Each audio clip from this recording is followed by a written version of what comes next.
Forgive us for that. Ladies and gentlemen, our online family, want to appreciate your presence here tonight. This is Apostle Josh Moore, your favorite host on Mondays, where we deal with interpreting your dreams, or you and your dreams. And I've been in a week where we are interpreting some of the dreams that you have sent, and we're going to get into that just a while. But just want to make sure that everyone is clear, because the language of dreams, it is a language that is very important and paramount to your life as a human being that God has created. These human beings are three in one. You are a spirit, you live in a body, you have a soul. When you are asleep, your spirit does not sleep. When you are asleep, God speaks to you directly to your spirit, because God is a spirit. So that communication that takes place there is a lot of activity that you and I are very important. Do you know every detail of your life that has to do with your tomorrow, your future, that has to do with the plans that you have set in the career or whatever you believe that God has called you to do in this world? It's all detailed out. God speaks to us in 7 different ways. God will speak to you through his word, which is the Bible. That's the foundation for our truth. So the model that I'm using when we interpret our dreams, it is a biblical interpretive model. There are many models out there. Some go for psychic powers, some go for zodiac, some go for clairvoyance, some go for fortune telling, palm reading, and tarot cards. For me, I am using a faith-based biblical worldview. So I don't consult with the palm readers and the psychic powers. The model that I'm using, it is that which comes directly from the Word of God, because the Word of God has got everything. God speaks to us through his word. God speaks to us through others. God speaks to us through the inner peace, the voice of conscience. God speaks to us as well, even through the circumstances around us. But in this segment, I'm dealing with God speaking to us through our dreams. Your dreams, my dreams, they all matter to God. If you can connect your dreams to where you are going, you will get a perfect future and the plans about your future, even where you are right now. Much of the stuff and activity that is taking place in your life right now, somewhere has been decoded through your dreams. And it has been so wonderful to have an opportunity to interpret large amount of dreams that have been coming through. Some sent to me privately. It's not every dream that I can interpret online. And because some dreams are literal, and if they're literal and there's to do with your spouse, your loved one, somebody close to you, I can't discuss that. So that is why I encourage you to send them to me directly on my number +61 433 165 and 981 on my computer, on my email address joshmoyo@yahoo.com. So let's get on with it, and please always remember to like us on Facebook and to follow us.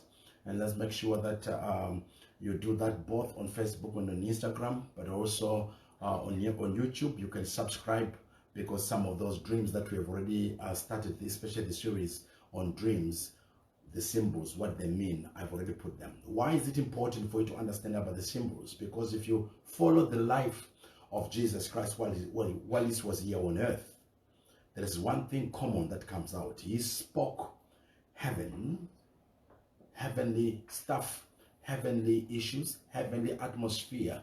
But in order for people that are here on earth to understand what he meant, he would use what we call parables.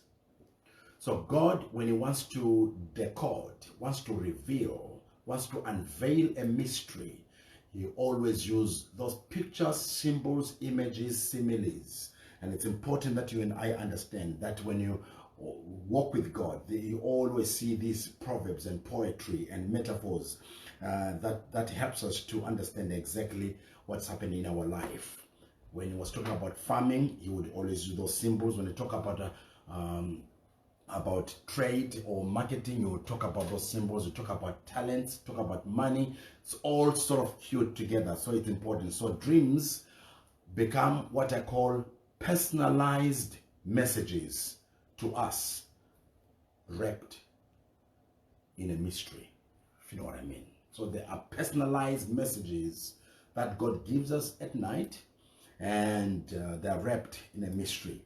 And this mystery helps us to get direction, because that's the God's language that he speaks to us as we walk with him. So that we can understand again some of the things that we spoke before I open up for the dreams, because we have a couple of dreams that have already been brought forth that I can spend time interpreting right now. I have a feeling that I might be coming to an end with a series of dreams and interpretation. So for this Monday and next Monday, if there are more questions coming in, that does not mean I won't interpret your dreams.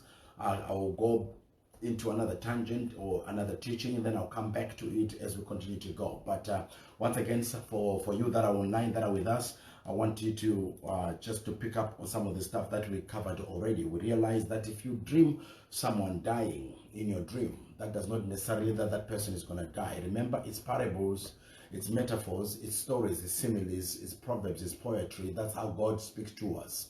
So someone dying in your dream, that could mean an end of an era in your life, a season that is coming to an end. So it's important that I think we all we get that, and that could mean as well either on an emotional level or on a spiritual level. It depends who is the person, how you are related to that person, and but that would mean an end to that era. If you sleep at night and find some of those dreams can be very weird and a bit strange and gross, find yourself that you're actually sleeping, having intercourse with your relative. That may not mean necessarily what you have seen in the dream. Sleeping with a relative in a dream could mean a spirit of poverty that attaches itself to you and your family. When you wake up, it's important that after you begin to cast that out. There are tools that we give you to make sure you rebuke and you bind and you cut that spirit that attaches itself to you, even as you live as a child of God. Very important that I think we understand that as we walk together. But you see, a lot of people oftentimes they will dream about having seen either it's your father, your uncle, your mother, your grandmother, somebody died coming into your dreams. And there are twofold things that I want you to understand that. When you are dreaming and you see somebody deceased, it depends what they are saying to you. It depends what language are they communicating with you. It depends, you know, level of relationship that is being said there. You could find out that you have a father who died, and when he died, when he comes up in your dream and he's talking to you almost like completing some unfinished business. Now when that happens, that could mean that the father is passing on some blessings that have to do with your life, or that have to do with your future, and you needed that to close that chapter. So that's important. But also it could mean actually that people that are visitors from the dead in the world, we do not believe in the biblical interpretive model. That's what we call necromancy, and we don't allude to necromancy. So the visiting of the dead people, and they were saying some things probably that are a bit strange for you, and you woke up and you are afraid. That's one thing that I also say to people. When you are in a dream, it's important that when you wake up, what was the first feeling that you felt? If it was horrific, it was feeling scared, or you feel it was gross, you feel that tells you there is a satanic or demonic spirit that needs to be cut against that dream. Then that way you can move forward. It's very important. We spoke about losing your wallet in a dream, and we realized that indicates purpose, identity, and favor. Why is that important for purpose, identity, and favor? Because in the wallet, that's where we carry our cards, we carry also our photos, and also realize that in the wallet we also carry what do you call cards for money, where we got we put our cards, credit cards, we put our photos of our loved ones, we put our ID cards, which is a photo license, ID license, or passport card. It's important that you understand that. Therefore, as we go, we also realize that some dreams you'll find yourself, most of the dreams in fact that you have dreams while you are in a house, and a house could represent your ministry, your house could represent what God is doing around your life. And it's also important what part of the house that you find yourself dreaming in the lounge or in the kitchen area where food is being prepared, what needs to be prepared around your life that is to do with your spiritual nutrition, or what you need to feed in yourself with or your mind with. It's important that we understand that. Some of the bedroom, because that's a place of rest.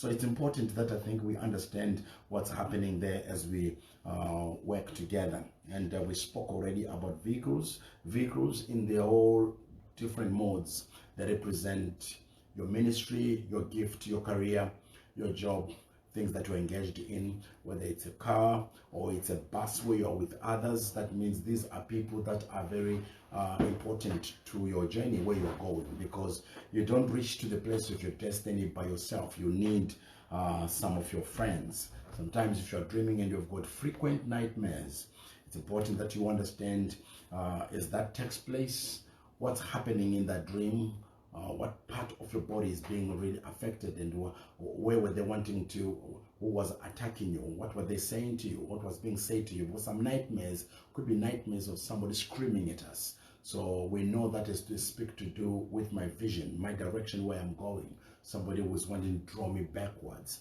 Sometimes you find yourself, somebody wants to cut your hands. So hands have to do as well with your what you work on in with your gifting and your ministry. So it's important that I think we understand some of those things, because dreams, they become very important to your life and my life as we walk with God.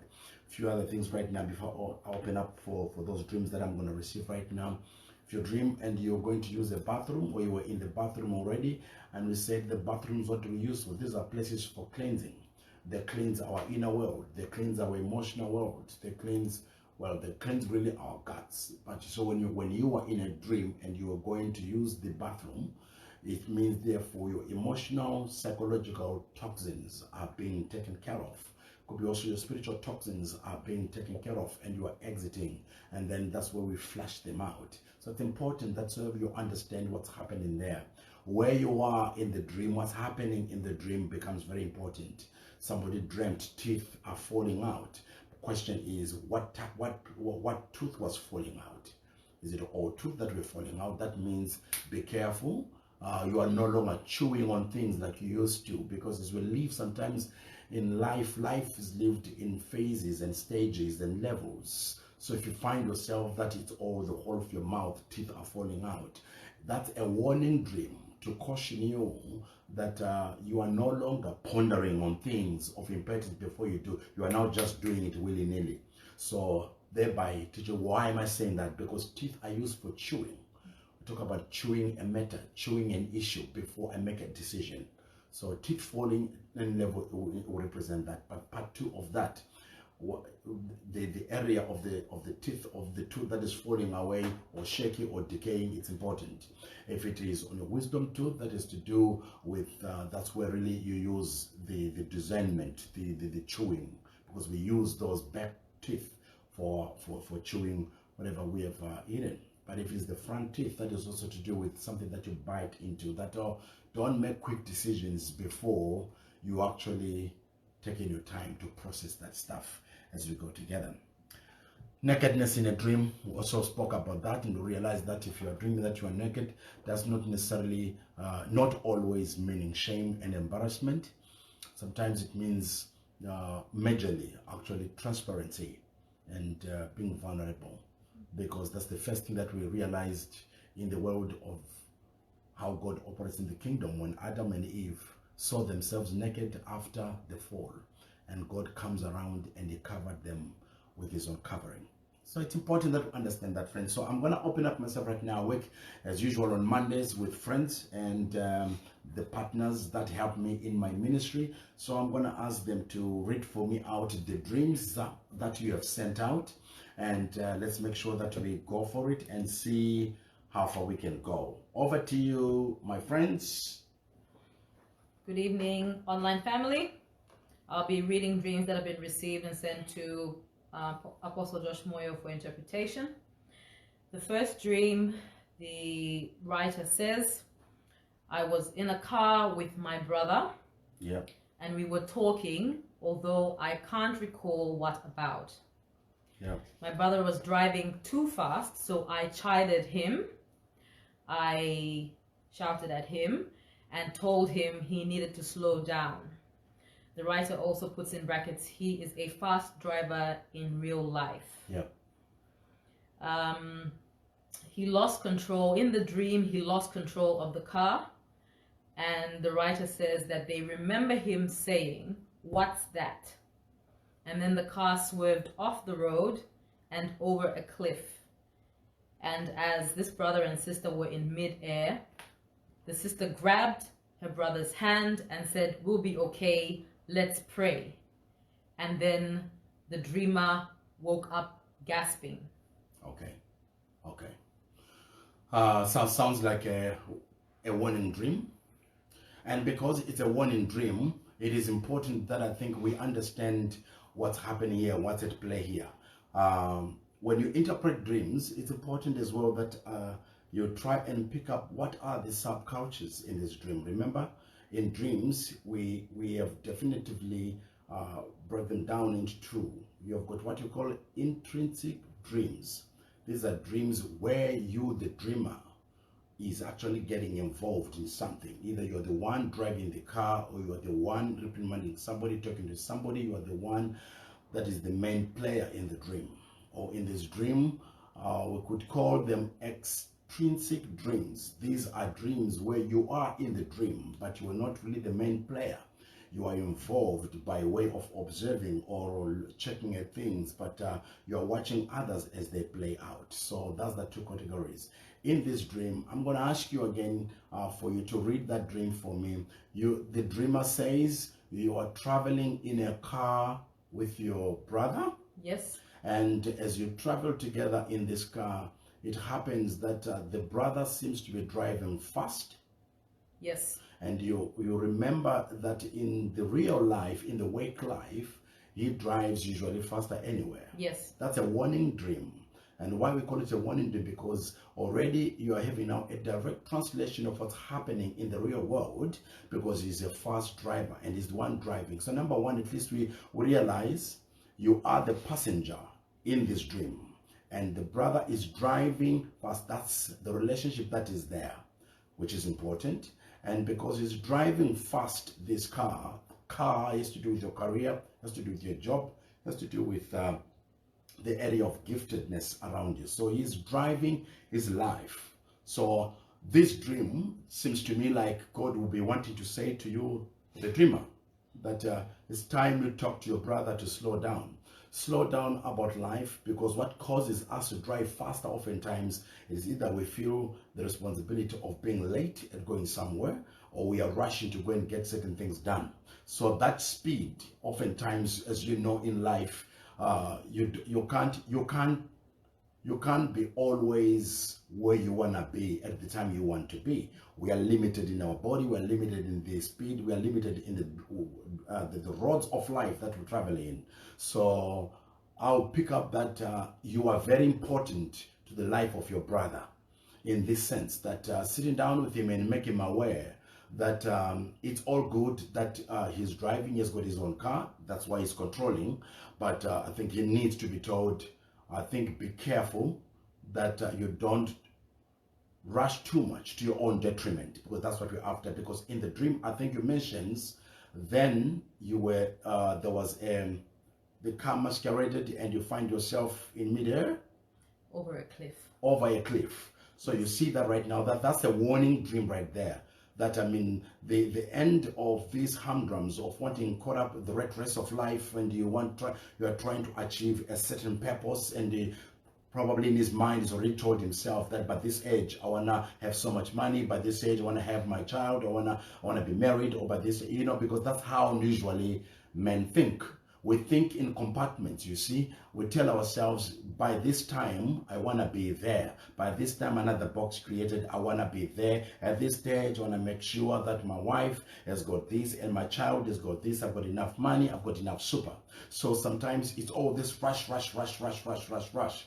Men don't talk a lot, so but see, in the way they act, you then wonder. For you, who is an emotional being, becomes very important speaking into his life. And you can tell that if he's in the company of his friends, probably they'll also be on that speed, rush. But you are very pivotal in his life to speak sense and just tell him that one day at a time, bro, because it's important for his life towards the destiny. That will be called a warning dream. I am glad that over the cliff, what happened? You all came out well? The the dreamer says Yeah. that there was no. Oh yeah, I think you mentioned she then says to him after the sort of they went over the cliff. She says to the brother, "Let's pray. We shall be okay." Yes. See, that assurance, very important. Already you know where you are coming from. That usually he's fast anyway in what he does things. So it will be a warning dream to caution your brother so that he'll be able to do his life in a normal way, if that makes sense. Yep. Dream number 2. Dream number 2. Yep. The dreamer says, I was in a bedroom and I dreamt of a man with no head. Yep. No words were spoken, but they just remember the man's body and clothing resembled that of a relative. That's the key thing that I need there. I need to know, was this a stranger? And from what you are saying the dreamer remembers that this was some relative.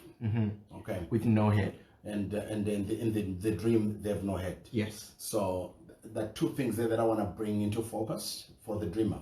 That would mean either this relative that comes in because the dreamer is dreaming this person coming into their lives, into their personal space, if you like.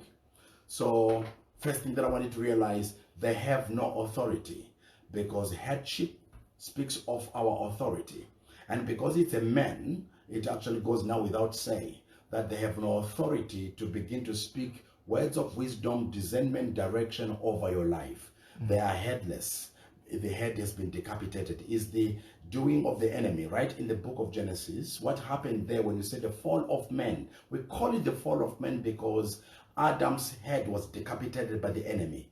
And this, when you check around our societies today, it's almost like, painful to say, but that's true. We have a lot of headless men. They are there in their bodies, but they don't give direction to their children, direction to their families. They don't assume a level of responsibilities. And it's a cycle, you see. It's a pattern of generational cases that comes through the line, because if the fathers did not affirm them before, and their fathers cannot affirm them because their forefathers did not affirm them. So it's a cycle that needs to be broken. So because this man is appearing, though a relative, but because they have no authority over your life, they'll be coming to try and influence you in a direction that you don't want to go. So that's a dream that is just cautioning you, as they're cautioning the dreamer, that it's important that you understand who do you allow in your space. In this case, it's your relative, but it could be anybody. Anybody that appears in your dream and they don't have that proper headship, that tells you that actually they are not complete. And as we know, the Bible says we are not complete without the head. Christ completes us because we are the body and he is our head. So it's important that you understand that who is niggling, who is talking to your life, who is giving you words of wisdom, who is giving you words about the direction, and be watchful, who is speaking to your life in that regard. That's a good dream. Yep. Dream number 3, we are going along. Okay. The dreamer says, I dreamt that I saw my dad, Yep. who is now deceased. Yep. He and my mom, the mom is still alive, Yep. had come to visit me Yep. with one other person. Yep. But for some reason, the dreamer only remembers the moment when they were leaving. So they had come to visit, Yep. but the dreamer only remembers when these 3 visitors were leaving. Okay, so it was the mother, it was the father. Who is deceased. Yes. And Another person who this dreamer thinks was an uncle or something. It's Okay. unclear who they were, but the impression was that it was an uncle. right. When they were leaving, they left in 3 different cars. Yep. One person in each car. Yep. The mother left first. Yep. Then the other person, who they thought was an uncle, left in the second car. And then the father, who is deceased, left last in an orange old Land Rover. Okay. As the father was leaving, the dreamer remembers panicking, thinking, what if I never see him again? And she wanted to just hug her father one more time. So she runs after the old Land Rover, and the father sees her running after the car. The car stops, and then the dreamer manages to talk to the father, and the father says, "Do you want to come with us?" And the dreamer says, "Yes, let's go," and then wakes up. Okay. There are a few things that are very important for this dreamer. I would have been wanting to know, actually, because it's just a dream that has come forth. If the deceased father died of natural causes, because I want to tie it to the statement that is being mentioned by the father, "Do you want to go with us?" And then you wake up, or the dreamer wakes up, right? It's key. So that's one thing about dreams. But we do need to understand, how did he die? Subcultures there, the mother who is still alive, am I right? Yes. Subculture number 2 is the uncle who is still alive. Yes, I don't know. You They use- don't because- mention that. Okay, in the dream. distant relative or whatever. Yeah, Relative. yeah, fine. And then the main character is the father here, who is deceased. And you notice that the mother, who is still alive, and the distant relative who was still alive, they get into their vehicles, they go. So what that means for the dreamer, these 3 people, they each play a role in the life of the dreamer at different stages. Remember, life is lived in those phases, in those stages and levels. So it's important that there is a part that is played by the mother, which at this stage we see now that in the dreamer's life, they have all come together. So these are 3 people that should not be ignored by the dreamer. They all play a role in their lives. But in this case, it seems to me, to the dreamer, when she sees the father and remembers already that the father is gone, is no longer here, has died. Remember, I say to you, diseased people that come to us, they either come into us to bless us, or they come to us as what do you call, a masquerade, a masquerade that the enemy uses to try to lure you back to some disease. I'll give us an example. Okay. Say if the father died of cancer, behind that spirit of cancer usually runs in the family. So it's important that we understand that if he died of cancer, when I wake up in life, you see that the dreamer wakes up after the father says, "Do you want to come with us?" Question will be, where am I going with you? Right? So we need to understand that if I am now talking to the dreamer right now, I'll be saying to you, identify what was the cause of my father. Did he die in old age? Was it really his time or something? Or you feel as a daughter, I needed time with my father, but because of whatever happened and his life was shortcut. That's important. So that you'll be able to say, therefore, in that dream, that when you wake up from that dream, you're able to say, "Lord, whatever I needed to learn from my father that was denied me or was shortcut by the enemy, Lord, I know your word is declared, you are God who restores time." Joel chapter 2. God says, "I will restore the years that have been lost." So you're waking up into real life. When you get into the work of your life, is to pray, therefore, that I saw my father communicate with me. Obviously, we're in the house, so that's a good thing. All that are very good structures. But the statement then, therefore, that comes forth there about, do you want to come along with me? I will be saying to you, I want you to take it in a way that is twofold. Number one, I want you to pray that whatever it is that took away my father, if I feel that he died before his time or whatever the case may be, there were a lot of things that he was supposed to do, Lord, I want to finish my assignment. Number two, if he was a Christian, which I can only go by guesswork, if he was a Christian, then that means when he says, "Do you want to come along with us?" it's actually a sign telling you, if I want to end where my father is, which is a place of peace, a place where you and I are destined for, which is heaven, I want to make sure that I keep on walking in the ways that my father would have taught me. So 2 things I give the dreamer there, right? One, to prepare yourself and say, I don't want to end my life shortcut, have you not fulfilled the dreams that I needed to do. Two, I want to make sure that I finish this side of my life in such a way that by the moment I leave, I become like what Paul says. I've lived my life, I finished the rest. Now it's waiting for me to be crowned. That's the idea, isn't it? To live your life to the full maximum, and that's destiny. Yep. Brilliant. Do I have another dream? Got one more. Yes, go ahead. The dreamer said, I once had a dream with a woman who seemed to be my girlfriend or wife. Yep. They could not see this woman's face, Yep. but they were going for dinner. Yep. When they were waiting in the line, a man who resembled a very close friend of the dreamer Yep. was saying inappropriate things to this lady. Yep. The dreamer confronted the man, Yep. and he then proceeded, then the man who resembled the close friend proceeded to get physical with the dreamer. Okay. The dreamer was punched and kicked at, but was not physically hurt by the man. Right. The dreamer did not fight back in the dream, but when they did try to punch the man in the dream, it was very, very slow, and they woke up just before their fist made contact with the man. Okay. Now, I would like you to go slow with me because I do pick up with an interesting dream, but I want to make sure that I understand some subcultures around it. Right. So the dreamer says, go ahead. So the dreamer was with a woman Yep. who seemed to be a girlfriend or a wife or a partner. Current. No, the face wasn't clear.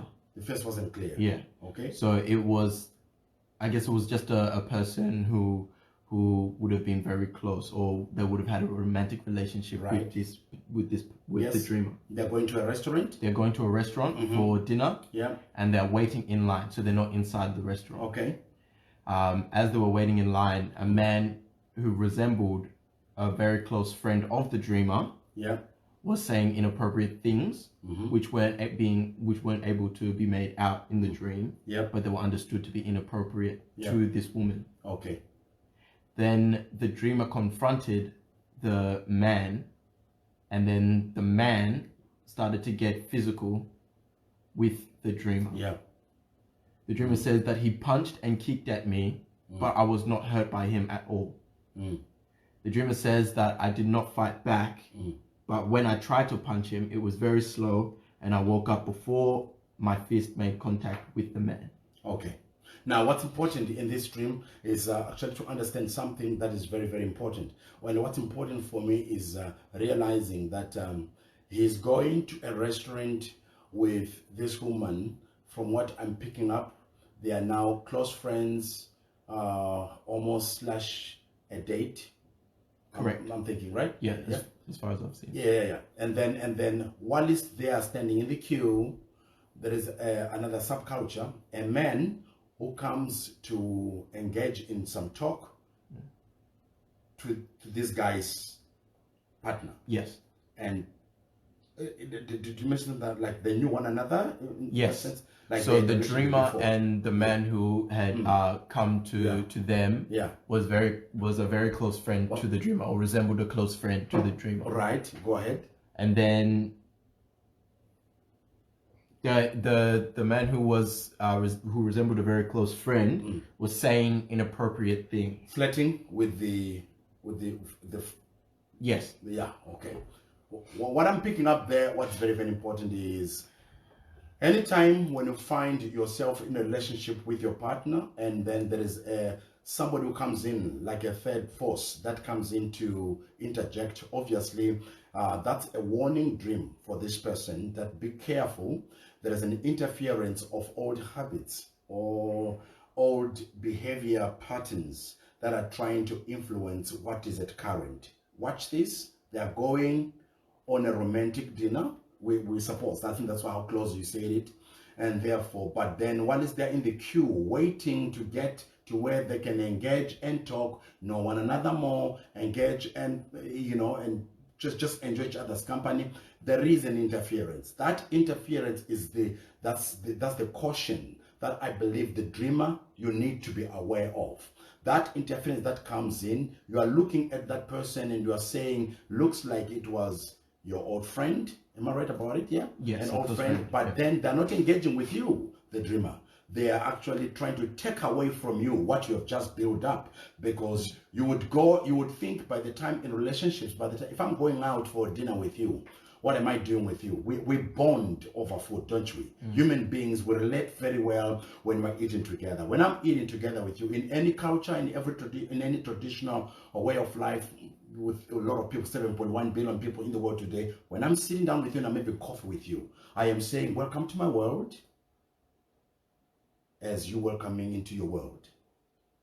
So that is being interrupted, because the character that comes up, you realize it's an old friend, old habits are starting to come in. Be careful of the old habits that are trying to interrupt your new current relationship. Because if you allow your old habits to come in and they go unchecked in your current relationship, you'll be miserable again. And therefore, it's important that the person that you see and see what they're doing, they are hating what you seem to be liking the most. They are hating the one that you are with right now, and their appearance is that interception. It's the old way trick of the devil.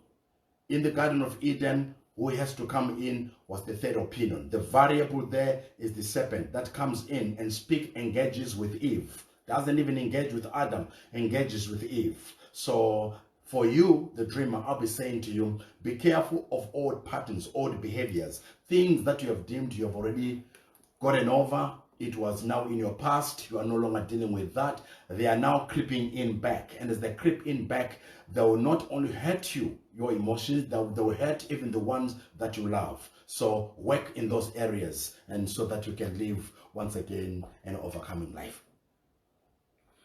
Wonderful. One more dream that's come in on the session. Okay. I will read it. And to all our viewers, once again, I want to say to you, I want to know, if the more I get dreams, the more I'll continue with the sessions every Monday. When dreams are no longer coming in, then it's a sign for me that I can push in to go into something else. So please, it's important that you've got any dreams, bring them on. Just making it quite simple. We only have an hour of that. So we are coming out to a close. I'm receiving now the last dream that has come forth. Yes, so, and then I have just two questions I would like to ask. Okay, sure. So the dreamer says, most of the time I dream about my sister who passed on last year in February. Yeah. And in the dream, she is preparing for her funeral. In another dream, she was getting married to her brother-in-law. That's all they've said. Okay. So the dreamer is dreaming of a sister who died in February? Yes. Last year? Yes. Oh, sorry. Yeah, in February. Yes. And then in the same dream, she finds herself, she's dreaming, preparing for the funeral. Yes. Of the sister who was deceased. Yes. And in the same dream, she finds herself now being married to the brother-in-law, which was the sister's husband. She actually says that in another dream, she or the in sister. Huh? Okay, so I'm going to read it just the way they Right. put it here. Most of the time, I dream about my sister who passed on last year in February. Okay, I'll stop right there so that I can go with a link by link if you don't mind. The dreaming, the dreams about repeatedly, there's something there that we need to catch that she's not catching, the dreamer. Because when it's repeated like that, it's trying to make aware of something. You remember Joseph in Egypt? He dreamt, the first dream was the sheaves of wheat bowing before him.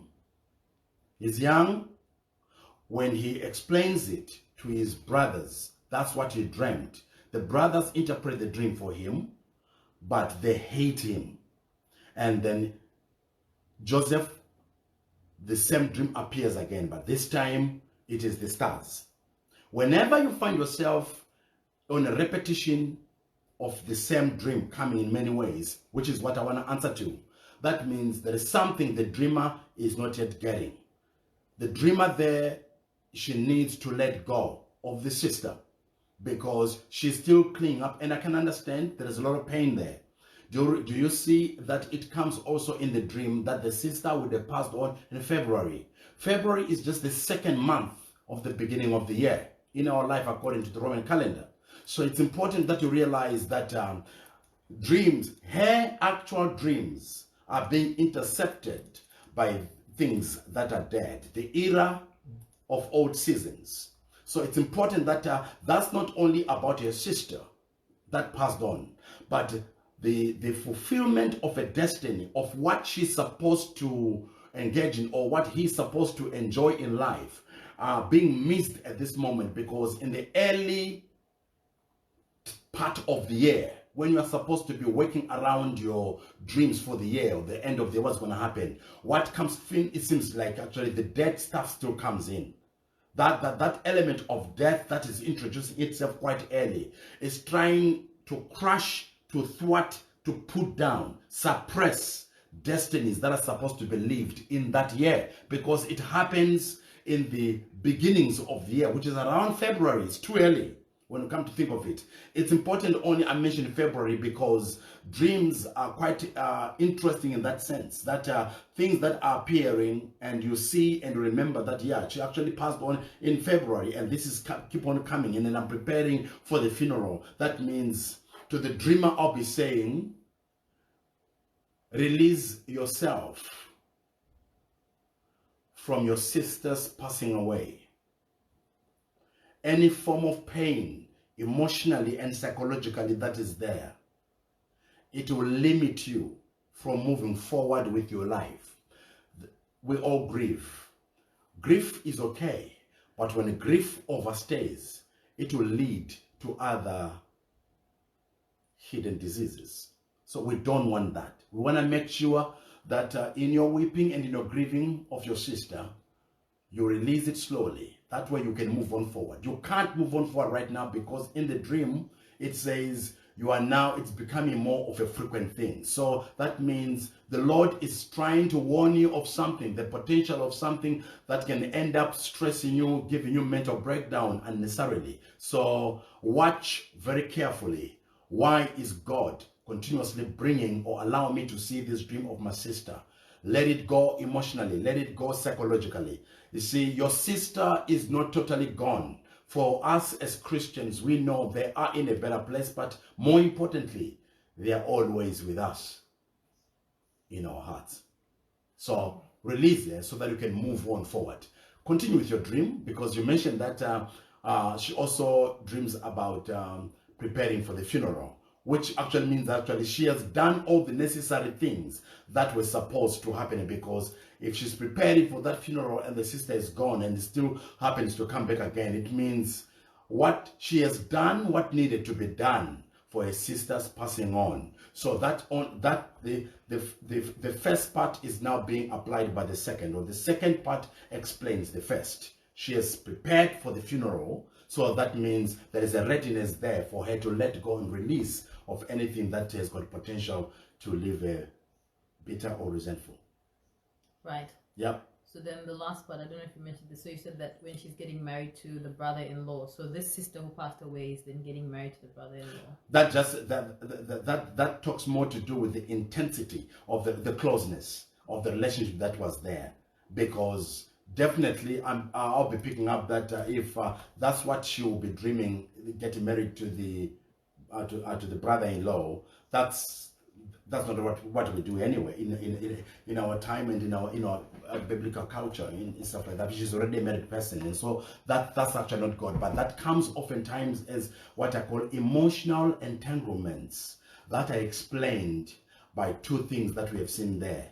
She keeps dreaming about the sister, so the dreamer needs to release and let go so that it does not lead to an unwholesome relationship marrying the brother-in-law. So the dream has got the answers for her. Stop thinking a lot about what's gone. It's in the past. And because it's in the past, release yourself from it so that you can move forward with your life. 2, Because if you continue to do that, you were prepared. You prepared yourself to let it go. So it actually is gone. But your inability to deal with the issues of you thinking a lot about the stuff that is gone, that is in your past, you will end up marrying it. It's a simple strategy, and it's a belief that we often say to people. If you tolerate it long, you will end up celebrating it. If you engage with it, negative as it is, you will end up drinking on it. If you play along with it and you are not dealing with it, because issues in life of the past, we do not throw them in front of us, because when you throw them in front of us, we'll meet them again. But the idea is to throw them behind. And sometimes that exercise is not something that you can do on your own. You require the presence and the help of the Holy Spirit. Holy Spirit, take me to the most painful moments of my life. It's painful, it's hard, I'm grieving. And I can only sympathize with you at this stage, because I know it's not easy when you lose somebody's close like the system. But it's important that you let go before you find yourself married to the same stuff that she was married to. And what that could mean as well, that would be a warning for you, that if you are not careful, whatever would have taken your sister is coming too close a call on your life as well. But God forbid, I pray for the dreamer that you won't allow yourself to linger around on that's a dead zone, and you need to make sure that you let it go, push it away, ask the Lord to help you. I want to move on with my life. My sister is in a better place. Once you begin to do that, you'll find that release.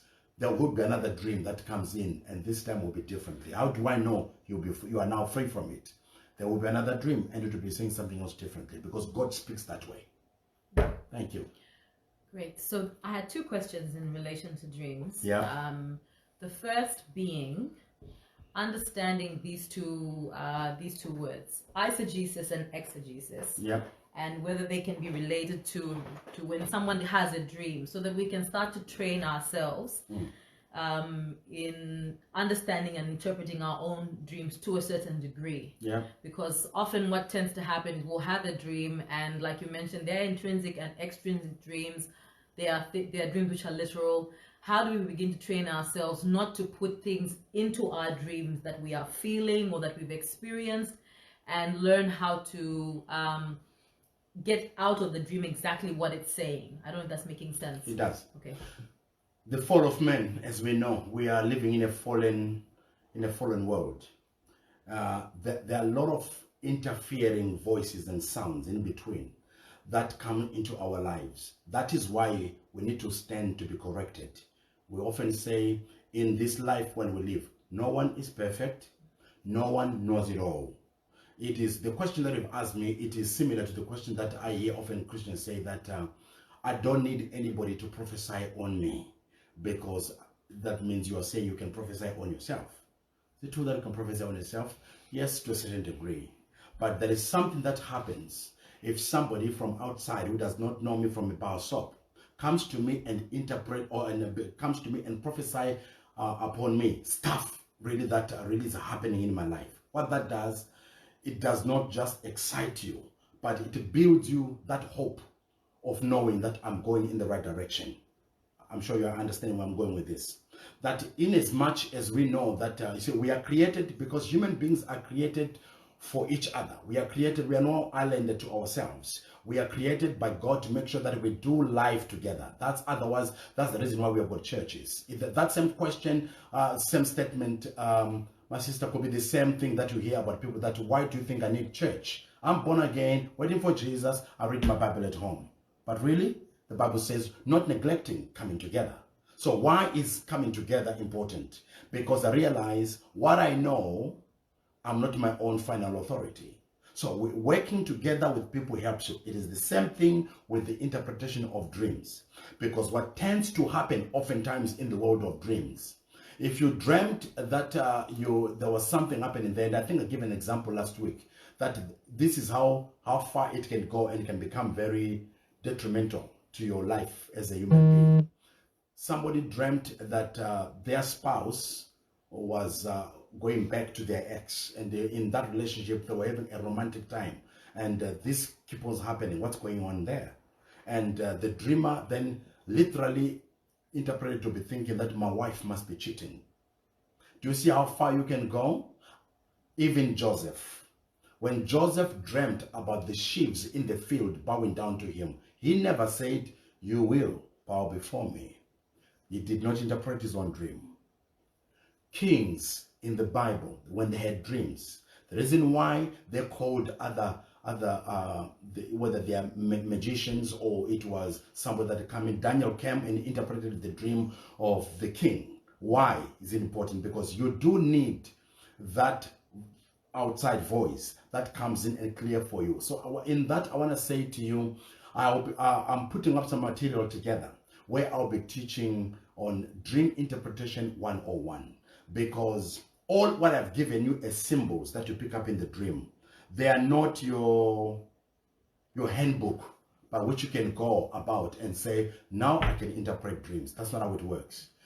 The biblical interpretive model, it works the same way the gifts of the Spirit are working, which means you do need to be having a level of understanding how God's Spirit operates in your life, and also to make sure that you are not interpreting just because I dreamt this, therefore it means that. That's not how actually it works. In the biblical spiritual way of doing things, you want to make sure that you get closer to God. There are certain things and disciplines that we create where we train people, students that are going to be in leadership or students that are going to be working the real world. It would be good that actually they go through that training 101, as opposed to say, oh, well, I think I can interpret dreams as so that's so, because there's a very fine line between doing the way that the psychic people will be doing versus the spiritual way of doing things in the kingdom of God. So to answer your question, yes, in eisegesis and exegesis is understanding how much do you know about dreams, because you can't run around with only half truth, and which is probably the detriment of many churches that we have today. You can run around with half truth and formulate a doctrine and you've got followers. You may have followers any day, but our life as God's children, we are not built on dreams, but we are built on the foundation of the Word of God. So there are models and policies around it that I believe need to be incorporated in order for you to be a biblical interpretive model scholar for the dreams. Okay. Yeah. And the final question is a word that you have used a few times in your session today. And I want to ask what it is, because I think it's important for us who often have dreams and want to get into understanding what God is saying to us. Yeah. The word subcultures. Yeah. And I wanted to just ask that because I've come to understand the importance of when we are giving our dreams, every detail is important, because sometimes we can tend to explain it in a lazy way. I can say it like that, and we don't give the details. And yet, for example, there was a dreamer here that mentioned it's an old orange Land Rover. Sometimes the color can be important.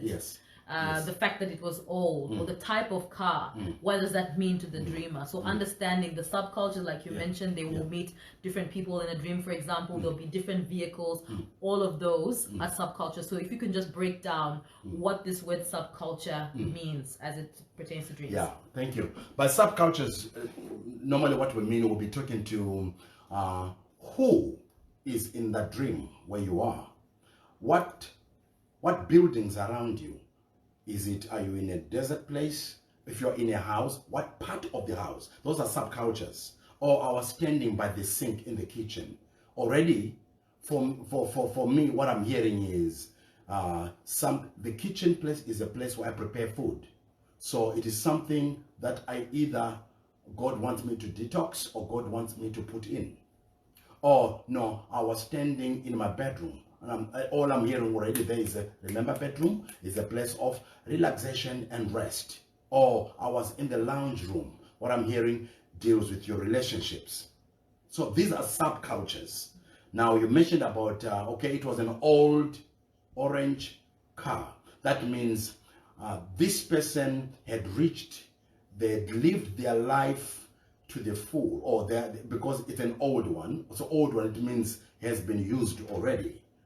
And I think that dream came through when you were talking about the dreamer seeing the dead who's deceased. So it sort of becomes self-explanatory in that sense. It was not a new car, it was an old car. So therefore, if it's an older car, that means he has done already his dash in that sense. But the color orange would mean that actually he has lived his life, and therefore that brightness that you see there. Because normally what the colors, I know in our time today, we can use any type of these limousines, but usually, traditionally, it's black color, isn't it? But you see, when you see it's an orange color, that now speaks more to be, there is a spark there. That speaks, because God is a God of color. So that color orange would mean that actually, it is something there that is important that I can take from this person that is going, because color calls for wow factor.